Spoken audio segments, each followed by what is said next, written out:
Hello everybody, welcome to my channel. This is Sheldon from ColourArte, and I'm going to be doing another straight pour. And I have a 2 for today, so it may be a long video.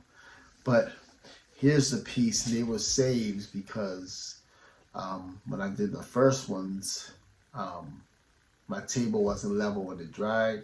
And so all the paints kind of slid to one side. And I was just kind of surprised because I normally check my levels.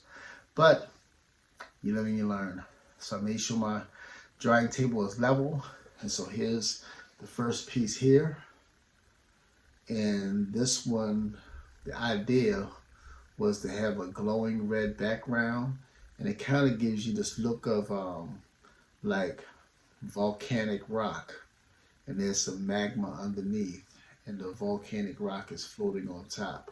So there's the one. And then I had more color left over, so I did a second one, which is this one here. If I turn it this way, let me see better. Yeah. So you can see how it looks like this is solid, then it breaks up into all these rocks right here. And I might embellish this one, maybe have something like a hand or some fingers come out from the center. I don't know, I'm thinking about that. This is a strong candidate for that one. But look at all that 3D comparison and how it just kind of spirals in to this area right here. So I love the way this one turned out.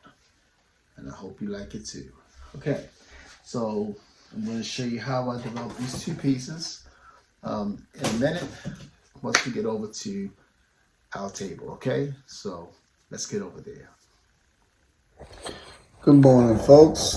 I just want to show you that late last night, and it hadn't even begun to really dry, so I'm going to pour over top of this. But late last night, the table that I put it on for some reason had become not level, and the color went to one side, and it frustrates me. Even though it still has a nice effect, it's not what I'm looking for.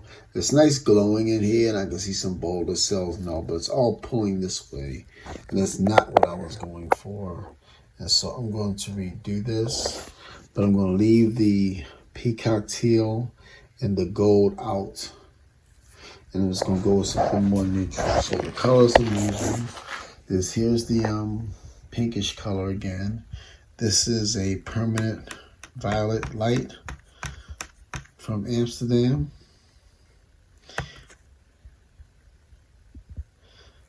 This mixed with 2 parts Floetrol, 1 part paint, and a little bit of water for consistency. Then this one, Gina used this color called Obsidian. I don't have it, but just by the look on the video, it gave me that kind of charcoal feel to it. So that's when I decided to use this DecoArt Extreme Sheen Pearl, and I added some DecoArt Black to it.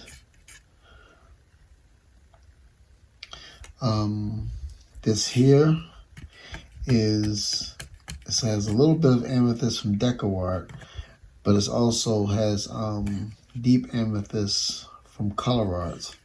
The Amethyst from DecoArt is a little bit light. It's more like that one. But the deep Amethyst from ColourArte kind of darkens it up a bit to give me some contrast. And that's there. And then this is not the deep amethyst though. This is not the amethyst, but the amethyst looks like this from DecoArt. But this is actually called Lavender Frost. That's what color this is. So I got Lavender Frost. So these are my contrasts here. So I'll keep it more neutral to the pink if I can. All right. So let me get you back to the picture and lock you in. Okay, folks, I'm back. I'm gonna try to get this done quickly because I woke up this morning and I saw this, and I saw my other one pouring in another direction too. So I'm gonna try to get it re-poured while the paint is still wet, very wet, and movable as a flood coat. It thickened up a little bit, but I think I can use it as a flood coat. Okay. So I'm gonna layer my cup. Put just a little in the bottom so the colors can mix in with it. Maybe about 3 ounces or so.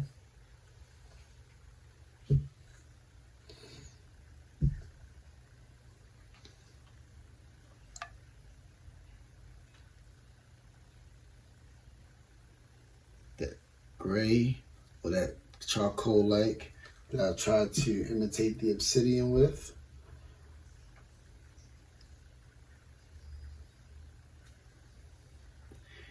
The deep amethyst.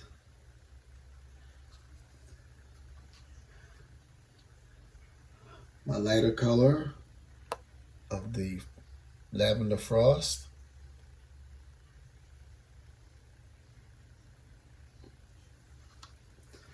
And I'm just going to drizzle some color over top of this to lock that in.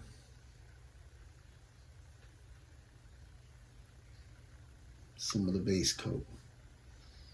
I locked it in. All right. Good. And that frost reached the bottom, which I was hoping for. So I'm going to turn slow, pour fast, and turn slow.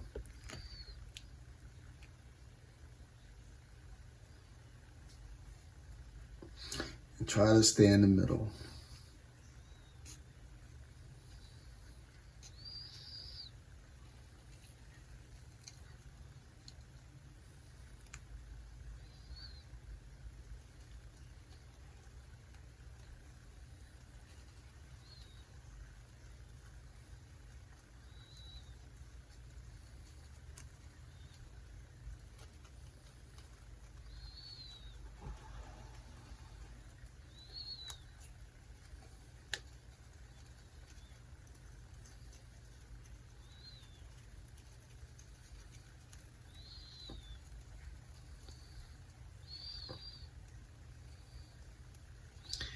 As I get closer to the bottom of the cup, I'm definitely going to lower my cup for more control.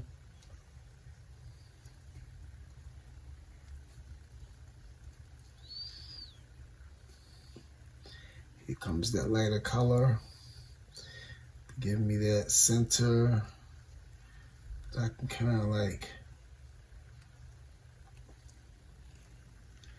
get into a spiral in the middle.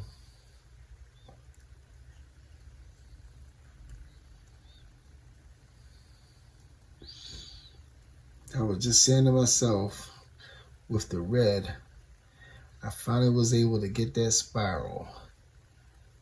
Then look what happened. It tilted and got crooked on me. All right. So let's go.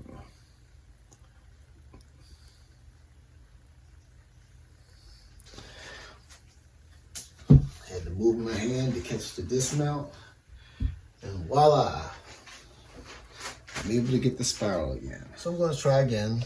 This time I'm going to use a cup instead of that picture. Maybe I'm putting too much paint on the canvas. I'm not sure. But I just spun this out, and that middle just really spread out. And hardly anything on the edge stayed on. And I still have plenty of paint on the canvas. And I'm going to try to do something a little different. So I spun that off so I don't have too much paint on the canvas. That I'm going to pour on top of this. So I'm going to use a smaller cup to see whether or not that helps. So use a smaller Oh, I almost used a messed up cup. Okay, use a smaller cup to pour with. All right, so I'll put a little bit in the bottom of my cup so the paints can mix. And I'll go again. This time I won't use so much. Maybe that much. Then I'll come up high with this one.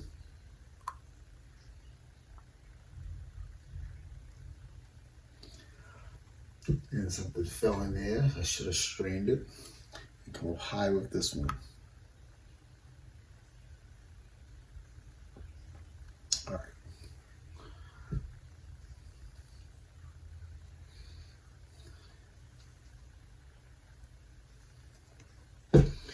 And put a little bit on top.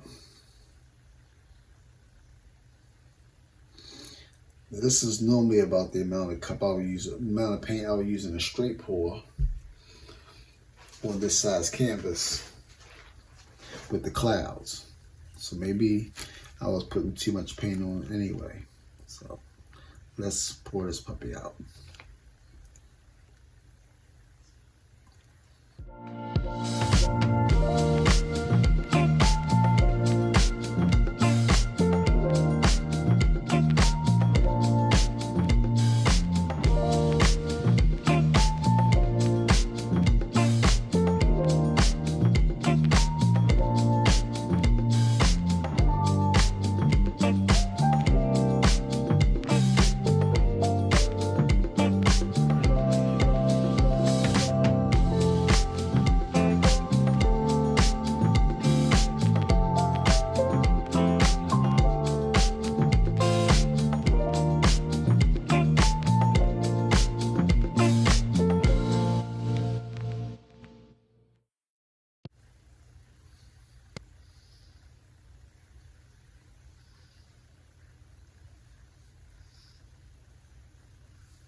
Okay.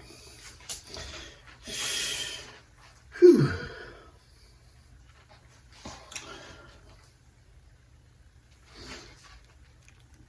Where that drop dripped, I'm just going to take my skewer and kind of go right here. This is where the drop dripped. So I'm kind of pull it that direction a little bit. This slightly. Okay. Okay, I got my spiral. Got some Boulder cells coming up in there. Maybe that was the trick the whole time, is not to have such a big cup to pour out of, but using a smaller cup, because that looks great so far. It looked great the last time so far. If I'm talking too long, I'm sorry. It looks great so far, but it looked great the last time so far too. I need to let that develop. Let me torch it to pop some bubbles and bring up some more cells.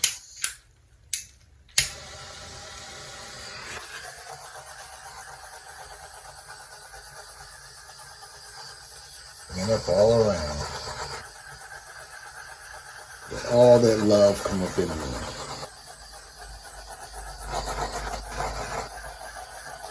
And if I do this right, and I have it on a level table, I feel I'm going to have a winner.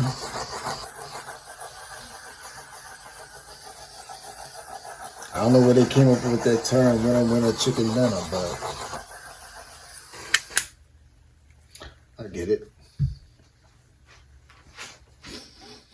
When I have a chicken dinner, it is a winner. And that glow is the glow is happening. My interest in the middle is happening.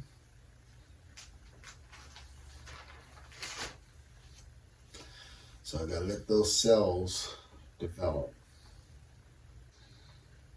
So sometimes a win is about perseverance.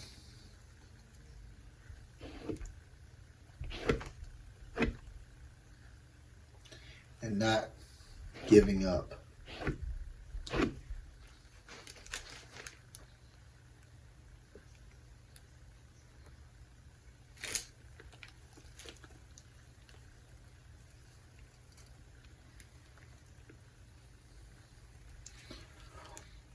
Those purples are looking cool. And there, the violets, and the lavender.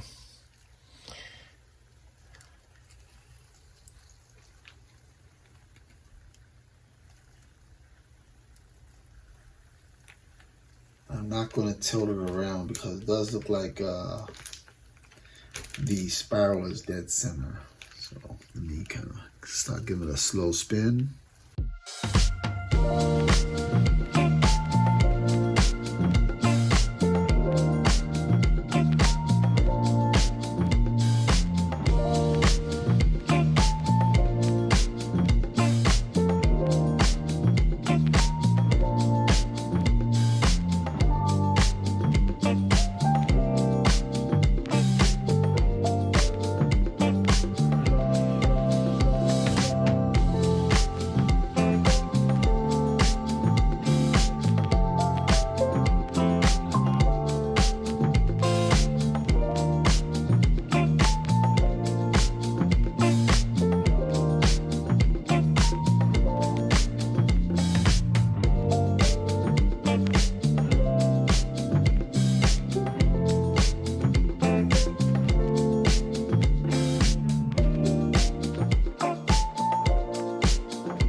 All right. Oh yeah, that really paid off. So let me carry you over to the table and I'll get you down for a closer look. Okay, folks. Hopefully this thing stays level. But this turned out so beautifully. I love this piece. Look at the glow coming through with the red / red violet. Nice charcoal color with that lavender frost and the amethyst popping up through there. I really love this piece. Hello again, everybody. This is the second one that was on my table that was uneven and everything pulled in this direction. So now I'm going to do another cup. And this time the color is going to be a little bit different. I'm going to leave out the blues and the golds. And I'm going to go with the same color I just pretty much did a minute ago. So who knows? I wouldn't mind having a double set of that particular piece. So let me get started. I'm going to layer my cup with this magenta color. Put some in the bottom there to get started. And then the next color is like a charcoal. Come from high, let it drop in.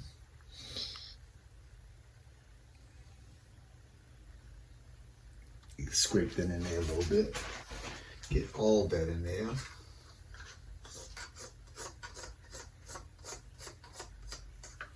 Okay. The next color is the deep amethyst.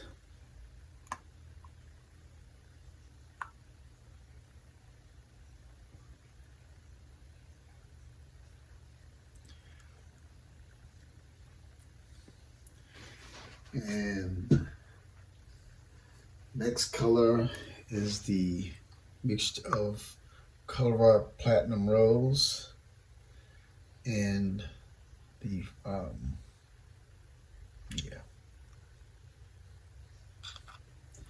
and the lavender frost, and a little bit of that. Unfortunately, didn't make it to the bottom. I'm gonna top off my cup with a little more of this mix.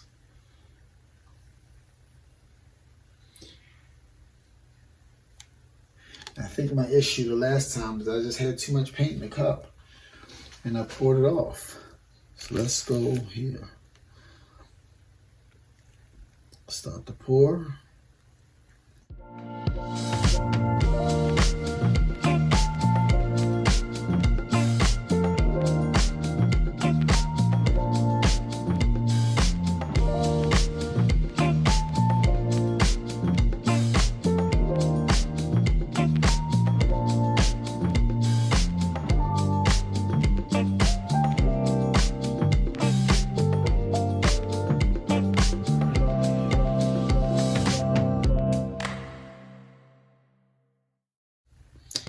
Comes that amethyst.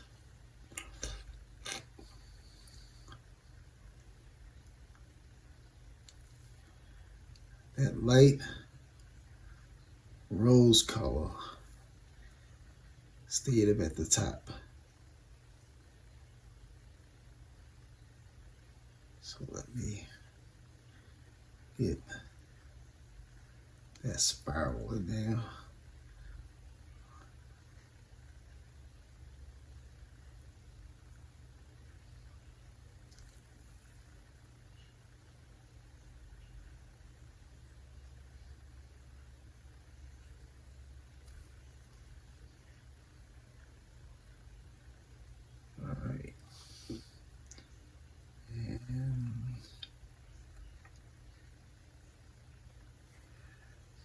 Good. Whew. That was a close one. I figure if I can do it before, I can do it again. So, let me torch some bubbles out.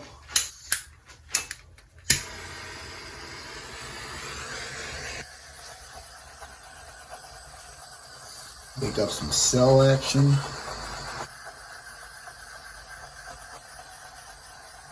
Some of that violet and that frosted berry. I keep saying frosted berry. That's a prism pour color. Lavender frost.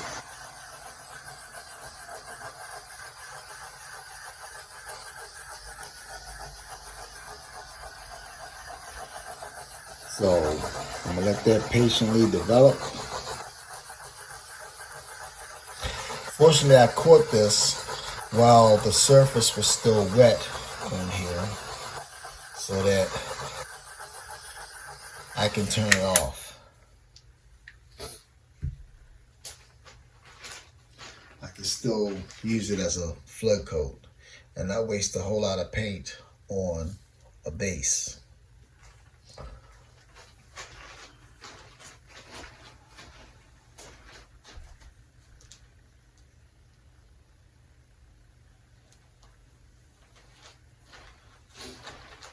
The one that I did earlier turned out amazing.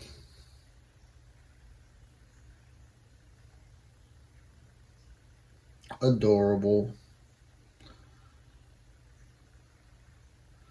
Whatever you want to call it. It actually showed up pretty nicely. So let me give that a minute to develop. Let those cells come up in there. And like, I learned this technique watching Gina DeLuca. I gotta give her props. Even I fell in love with her color palette. And she also has these color inspiration cards that are also really helpful in figuring out some palettes. I use ties sometimes, but when I'm really stuck, I'll go to that. And it works out pretty well. It's a nice thing to have in your collection, those color inspiration cards. So special shout out to Gina. I appreciate what you bring to the table.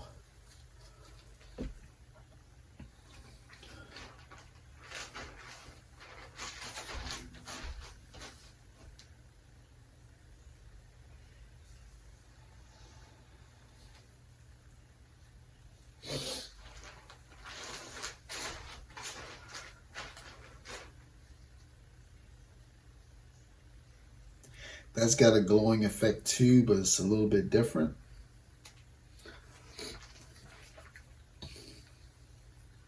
Maybe just because I'm not sure if I've got the right consistency.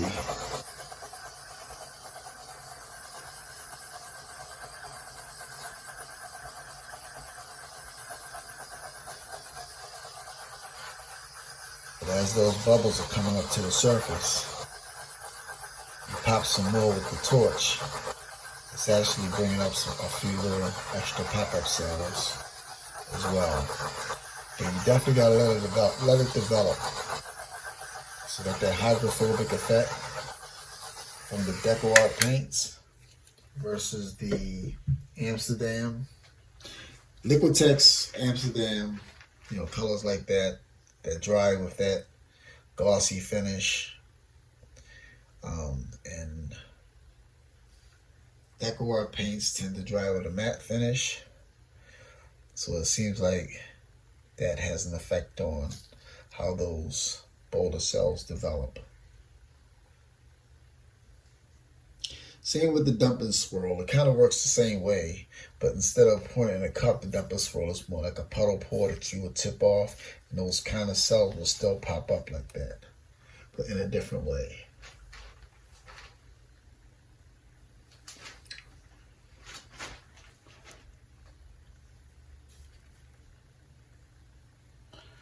Let me move you around a little bit to kind of get that spiral back in the middle. And I'm going to turn it slowly.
It's not quite as good as the last one I just did.